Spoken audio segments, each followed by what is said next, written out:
Fala, rapaziada! Se você está assistindo a esse vídeo nesse momento, é porque você fez a opção pela plataforma de cursos online Replay Edu. É porque você está acompanhando o nosso curso de interpretação textual online, voltado especialmente para você que vai fazer o Exame Nacional do Ensino Médio, você que vai fazer vestibulares, cursos ou concursos pelo país afora. Hoje, dando sequência à nossa playlist sobre o assunto figuras de linguagem, nós vamos falar sobre as 3 figuras de oposição. As 3 figuras de confronto, as 3 figuras que lidam com elementos opostos, com elementos antagônicos. Professor, quais são as 3 figuras de oposição? Quais são as 3 figuras de confronto? A antítese, o paradoxo e o oxímoro ou oximoro. Você pode pronunciar como achar conveniente. Ambas estão corretas. Com acento oxímoro para paroxítona, sem acento paroxítona, oximoro, tanto faz.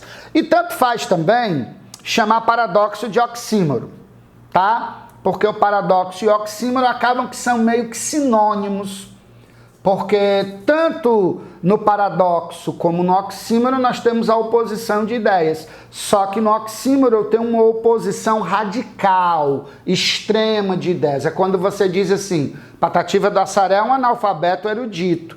Como é que o indivíduo é ao mesmo tempo um analfabeto e um erudito? Isso é um paradoxo radical. Aquela mulher é uma cega vidente. Como é que ela é cega e vidente ao mesmo tempo? Um paradoxo radical. Portanto, esse paradoxo radical é o oxímoro. Mas, professor, qual é a diferença entre o que é ou não um exagero, o que é ou não radical? É uma questão de interpretação. Por isso, você pode chamar paradoxo de oxímoro, oxímoro de paradoxo. Só não pode chamar nem paradoxo, nem oxímoro de antítese. Mas, professor, por quê? Porque há uma diferença. Ah, então é aquela diferença de que a antítese é uma oposição de palavras e o paradoxo e o oxímoro são uma oposição de ideias? Por aí, começa por aí. Mas essa definição ela não é suficiente para dar a real dimensão do que é a diferença da antítese para o paradoxo. Então, deixa eu te explicar. Na antítese, os elementos opostos, eles não são excludentes, porque estão em referentes distintos, estão em lugares distintos. Se eu digo que em minha alma há um demônio que ri, e na sua alma, que está aí me acompanhando agora, há um anjo que chora, aí nós temos uma antítese. O demônio que ri está aqui, num referente, o anjo que chora está aí, no outro referente. São referentes distintos, não excludentes, isso é uma antítese. Agora, se eu digo que em minha alma há um demônio que chora e um anjo que ri, aí o que é que eu tenho? O paradoxo, porque os elementos opostos estão na mesma ideia, estão no mesmo referente, são, portanto, excludentes. Compreende o raciocínio? Se eu digo assim, ó, lá naquele famoso poema do Gregório de Matos Guerra, nasce o sol e não dura mais que um dia. Depois da luz se segue a noite escura. Em tristes sombras morre a formosura. Em contínuas tristezas a alegria. Observe, depois da luz é que vem a noite escura. Elas não são simultâneas, elas são sucessivas, então estão separadas. Depois de uma vem a outra. Aí eu tenho a antítese, beleza?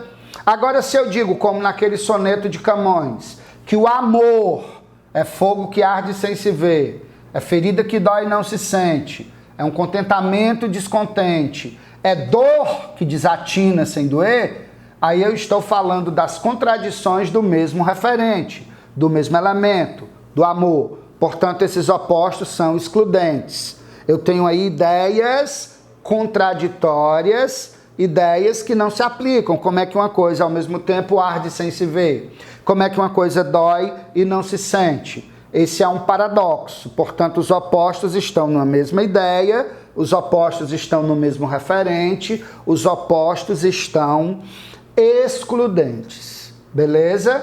Essa é a diferença entre a antítese e o paradoxo. Paradoxo e oxímoro, como eu disse, você pode chamar de sinônimos, você pode chamar de palavras que se equivalem.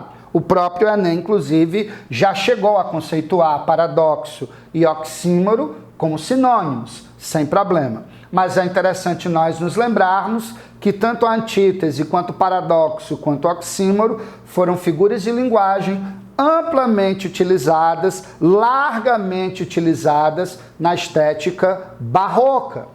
Os jogos de palavras do Gregório de Matos, os jogos de luz e sombra na pintura do Caravaggio, revelando a presença desses elementos opostos, antagônicos, que marcavam a vida e a alma do homem do século XVII, que foi quando o Barroco surgiu. O homem que estava no meio do conflito de ideias antagônicas.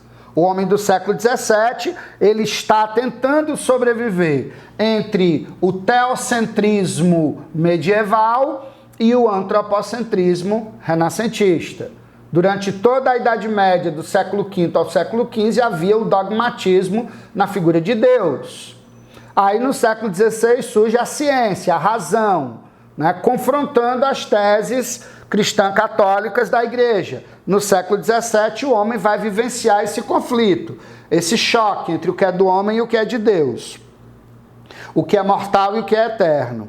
O que é mundano, o que é divino. O que é luz, o que é sombra. O que é mortal, o que é imortal. Então, em virtude desse momento histórico de opostos, de conflitos, o poeta barroco expressa os seus opostos e os seus conflitos na arte, na poesia, através das figuras de oposição. E elas são principalmente três: a antítese, o paradoxo e o oxímoro. Beleza, galera?